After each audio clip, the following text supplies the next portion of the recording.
ನಮಸ್ಕಾರ, ಎಲ್ಲರಿಗೂ ಆರ್ಕೆ ಟಿವಿಗೆ ಸ್ವಾಗತ.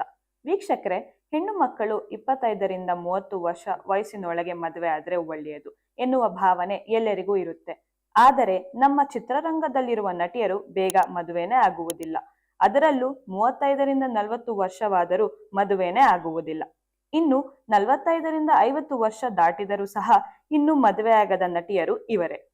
ನಟಿ ಸಿತಾರಾ, ಇವರಿಗೆ 51 ವರ್ಷ ವಯಸ್ಸಾಗಿದ್ದು ಅವರು ಇನ್ನೂ ಕೂಡ ಮದುವೆ ಆಗಿಲ್ಲ. ನಟಿ ಭಾವನಾ ರಾಮಣ್ಣ, ಇವರಿಗೆ 49 ವರ್ಷ ವಯಸ್ಸಾಗಿದ್ದು ಅವರು ಕೂಡ ಇನ್ನೂ ಮದುವೆ ಆಗಿಲ್ಲ. ನಟಿ ಲಕ್ಷ್ಮೀ ಗೋಪಾಲ್ ಸ್ವಾಮಿ, ಇವರಿಗೆ 54 ವರ್ಷ ವಯಸ್ಸಾಗಿದ್ದು ಅವರು ಕೂಡ ಇನ್ನೂ ಮದುವೆ ಆಗಿಲ್ಲ. ನಟಿ ಶಮಿತಾ ಶೆಟ್ಟಿ, ಇವರಿಗೆ 45 ವರ್ಷ ವಯಸ್ಸಾಗಿದ್ದು ಇವರು ಕೂಡ ಇನ್ನೂ ಮದುವೆ ಆಗಿಲ್ಲ.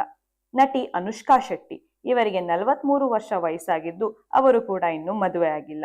ನಟಿ ರಮ್ಯಾ, ಇವರಿಗೆ 42 ವರ್ಷ ವಯಸ್ಸಾಗಿದ್ದು ಅವರು ಕೂಡ ಇನ್ನೂ ಮದುವೆ ಆಗಿಲ್ಲ. ನಟಿ ಆಂಕರ್ ಅನುಶ್ರೀ, ಇವರಿಗೆ 37 ವರ್ಷ ವಯಸ್ಸಾಗಿದ್ದು ಅವರು ಕೂಡ ಇನ್ನೂ ಮದುವೆ ಆಗಿಲ್ಲ. ನಟಿ ನಿತ್ಯಾ ಮೆನನ್, ಇವರಿಗೆ 36 ವರ್ಷ ವಯಸ್ಸಾಗಿದ್ದು ಅವರು ಕೂಡ ಇನ್ನೂ ಮದುವೆ ಆಗಿಲ್ಲ. ನಟಿ ರಚಿತಾ ರಾಮ್, ಇವರಿಗೆ 33 ವರ್ಷ ವಯಸ್ಸಾಗಿದ್ದು ಇವರು ಕೂಡ ಇನ್ನೂ ಮದುವೆ ಆಗಿಲ್ಲ. ನಟಿ ರಾಗಿಣಿ, ಇವರಿಗೆ 35 ವರ್ಷ ವಯಸ್ಸಾಗಿದ್ದು ಇವರು ಕೂಡ ಇನ್ನೂ ಮದುವೆ ಆಗಿಲ್ಲ. ನಟಿ ಅನುಪಮಾ ಗೌಡ, ಇವರಿಗೆ 34 ವರ್ಷ ವಯಸ್ಸಾಗಿದ್ದು ಇವರು ಕೂಡ ಇನ್ನೂ ಮದುವೆ ಆಗಿಲ್ಲ. ನಟಿ ನಗ್ಮಾ, ಇವರಿಗೆ 52 ವರ್ಷ ವಯಸ್ಸಾಗಿದ್ದು ಇವರು ಕೂಡ ಇನ್ನೂ ಮದುವೆ ಆಗಿಲ್ಲ.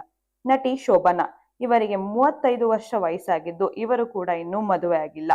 ನಟಿ ಕೌಸಲ್ಯ, ಇವರಿಗೆ 45 ವರ್ಷ ವಯಸ್ಸಾಗಿದ್ದು ಇವರು ಕೂಡ ಇನ್ನೂ ಮದುವೆ ಆಗಿಲ್ಲ. ನಟಿ ಪೂಜಾ ಹೆಗಡೆ, ಇವರಿಗೆ 35 ವರ್ಷ ವಯಸ್ಸಾಗಿದ್ದು ಇವರು ಕೂಡ ಇನ್ನೂ ಮದುವೆ ಆಗಿಲ್ಲ. ನಟಿ ತ್ರಿಷಾ ಕೃಷ್ಣನ್, ಇವರಿಗೆ 41 ವರ್ಷ ವಯಸ್ಸಾಗಿದ್ದು ಇವರು ಕೂಡ ಇನ್ನೂ ಮದುವೆ ಆಗಿಲ್ಲ. ನಟಿ ರೇಖಾ ವ್ಯಾಧವಾಸ್, ಇವರಿಗೆ 40 ವರ್ಷ ವಯಸ್ಸಾಗಿದ್ದು ಇವರು ಕೂಡ ಇನ್ನೂ ಮದುವೆ ಆಗಿಲ್ಲ. ಇನ್ನು ಇದೇ ರೀತಿಯ ಚಿತ್ರರಂಗದ ಅಪ್ಡೇಟ್ಸ್ಗಾಗಿ ನೋಡ್ತಾ ಇರಿ ಆರ್ಕೆ ಟಿವಿ. ಧನ್ಯವಾದಗಳು.